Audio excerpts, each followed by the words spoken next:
This is one of the most important hair loss videos I've seen in a while, because this is exactly why hair growth is never just about products. This woman retained over 20 inches of hair growth and still experienced thinning, fragility, and density loss. And honestly, what she's describing is something I see all the time in clinic. For those of you who are new here, my name is Djanie-Hair. I am an advanced hair, scalp, and skin practitioner with almost 30 years experience in this industry. And I specialize in textured hair and scalp health through my business, which is called Vegan Hair Salon in Leicester. Now, let's really unpack what's happening here, because there are several extremely important clinical points in this video. Guys, the results are in. I cannot believe this. Actually, I can. I had a slight feeling this was going to be the result. I also got 2 other results for my blood test. Okay, so recently I've just did a lens check. I retained over 20 inches of hair growth, and I just had to cut nearly half of it off. Only recently where I started to see my hair was looking very thin. That's when I was seeing some hair growth with my edge. It appeared to be thinning out even more. So confused. I was like, what was going on? I did a blood test and it appears that my ferritin levels are low. I didn't understand what that was. So it's basically how much iron is stored in your body. And having low iron is the amount of iron circulating in your blood. In my case, I have enough iron circulating in my blood, but my stored iron, my ferritin level is low at 60, which means my body doesn't have enough backup iron to support things like healthy hair growth, steady energy levels, and a proper red blood cell production. So even though my blood still shows some iron, my storing levels are extremely low, which is why my hair has been looking much more thinner and breaking off lately. Also, my vitamin D levels were low and my cholesterol was high. I'm familiar with having low vitamin D. This combo also is crazy to have because vitamin D also affects your hair health as well. So I've been prescribed with both vitamin D and iron tablets to help with this. So now it looks like I need to adjust my routine. Okay friend, so if you're seeing this, let me know if you want an adjusted routine video of how I'm going to get my natural hair back to its normal state. First of all, I want to say this clearly. Iron and ferritin are not the same thing. Ferritin is your stored iron. Think of ferritin as your reserve tank. Your serum iron can appear acceptable temporarily, while your storage levels are quietly becoming depleted, and hair follicles are incredibly metabolically active mini organs. In fact, the hair follicle is one of the fastest dividing structures in the human body. That means it requires oxygen, nutrients, amino acids, iron, vitamin D, hormonal stability, adequate circulation, immune balance. When iron reserves begin dropping, the body prioritizes survival over hair. Hair is considered a non-essential tissue. It doesn't keep you alive. So the body redirects all its resources towards the brain, the heart, oxygen transport, organ function, and eventually the follicle begins to struggle. Now, this is where we need to talk about something called telogen effluvium, because a lot of people panic and assume my hair is permanently gone. But in many ferritin-related cases, what we're actually seeing is disruption in the normal hair cycle. Hair follicles cycle through different phases. Anagen, which is the active growth phase, catagen, which is the transition phase, telogen, which is the resting phase, and exogen, which is the shedding phase. And exogen is extremely important because this is the phase where the hair fiber is actually released from the scalp.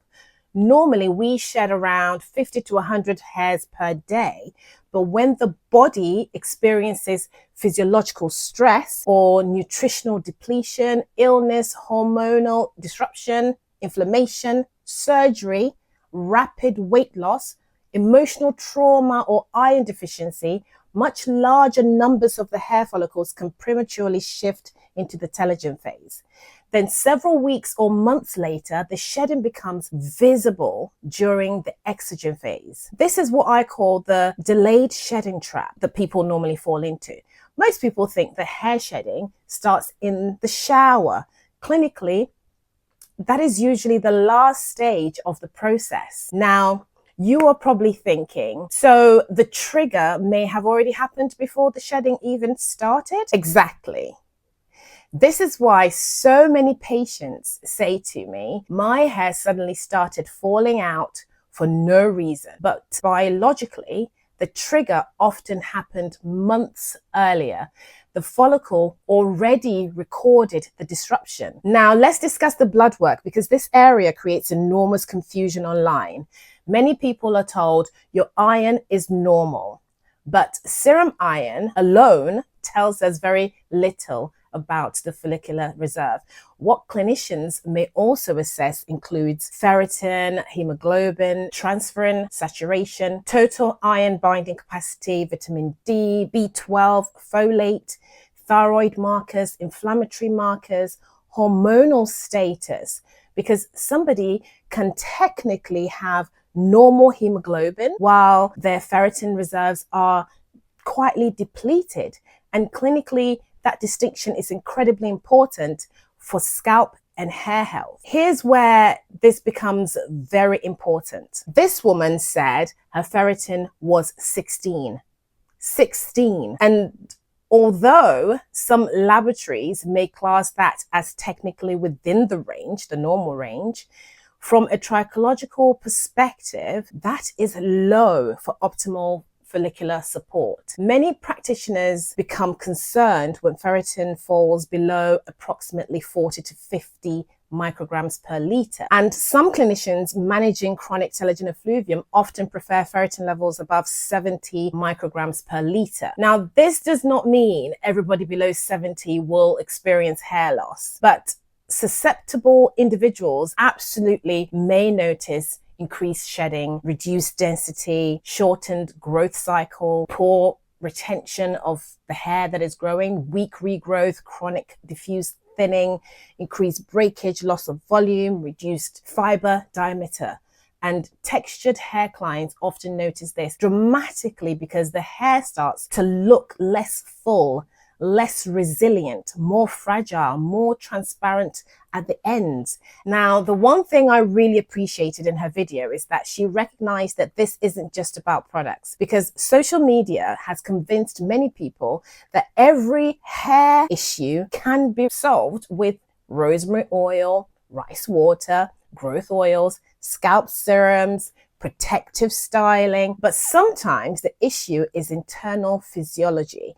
And this is why proper consultation, blood investigation, and medical referrals are so important. Let's discuss vitamin D, because that combination she mentioned is incredibly common. Low ferritin and low vitamin D frequently appear together in clinic. Vitamin D receptors are involved in follicular cycling and immune regulation. Research has associated vitamin D insufficiency with telogen effluvium, alopecia areata, reduced follicular activity, impaired follicle cycling. Vitamin D also influences inflammation, immune regulation, keratinocyte behavior, and when vitamin D levels are depleted, the follicle, the environment around it, may become less supportive for optimal growth. Now, another marker that often gets overlooked, especially in textured hair patients, is B12. Low B12 may contribute to fatigue, neurological symptoms, poor cell turnover, reduced oxygen delivery efficiency, or diffuse hair shedding. And folate deficiency may also affect rapidly dividing cells like the hair follicles.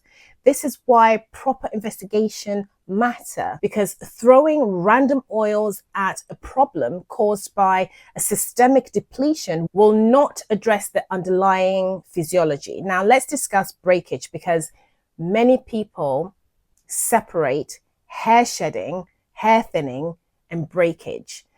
But physiologically, they can overlap. When nutritional reserves are compromised, the quality of the fiber itself can deteriorate. Hair may become drier, weaker, more brittle, less elastic, and textured hair especially may begin to snap, because the curl pattern naturally creates structural weak points along the fiber. So somebody may think, my hair isn't falling out, but they are losing density through fragmentation and not able to retain hair length. Now, another important point she mentioned was elevated cholesterol. And this opens a much bigger conversation about metabolic health, because sometimes hair changes are early indicators that the body is under physiological strain. Hair can reflect nutritional deficiencies, thyroid dysfunction, inflammatory processes, hormonal shifts, stress physiologically, or autoimmune activity. And this is why trichology should never be reduced to cosmetic advice alone. The scalp and hair often provides visible clues about what may be happening internally, and we need to listen to that. Now, I also want to speak emotionally for a second, because many women become devastated when this happens after finally achieving length goals. Imagine retaining over 20 inches of hair length, then suddenly noticing that you have reduced fullness, or your edges are thinning, or your density is now see-through towards the end, and you have reduced volume. That can be psychologically distressing. Hair carries identity, confidence, femininity, culture, or even self-esteem, especially within the textured hair community. And this is why compassionate, evidence-informed care is so important. Now, let's discuss the causes of low ferritin, because that part is critical. Low ferritin can occur due to heavy menstrual bleeding, restrictive dieting, under-eating, low protein intake for vegan or vegetarian diets without proper planning, or gastrointestinal absorption issues like celiac disease, inflammatory bowel conditions, pregnancy, postpartum depletion, frequent blood donation, or even intense training, eating disorders, chronic inflammation, stress, and sometimes multiple factors coexist. Now, from a hair care perspective, this is where realistic expectations become important. Even after iron supplementation begins, hair recovery is not immediate. The follicle needs time. Blood levels need time. Hair care and the hair cycle needs time. And depending on the severity and duration of the depletion, visible improvements may take several months, sometimes 6 to 12 months for us to see. Consistency is absolutely key in this situation. Now, I also need to say this clearly. Please do not start blindly taking high-dose iron supplements without medical guidance. Excess iron can also create health complications. People need proper blood investigations and professional support. Now, overall, I actually think this creator did something extremely positive. She normalized investigating internal health instead of pretending every issue can be resolved cosmetically. And more people need to hear this. Sometimes your hair is communicating that your body requires support, not punishment, not another miracle oil, not another expensive product bundle that you've purchased online. It needs support. Anyway, guys, let me know your thoughts below. Have any of you experienced hair changes linked to iron, low ferritin, or vitamin D? And let me know if you'd like me to do a deeper breakdown on ferritin and hair loss, chronic telogen effluvium, blood tests for hair loss, vitamin D, scalp health. Let me know in the comments below.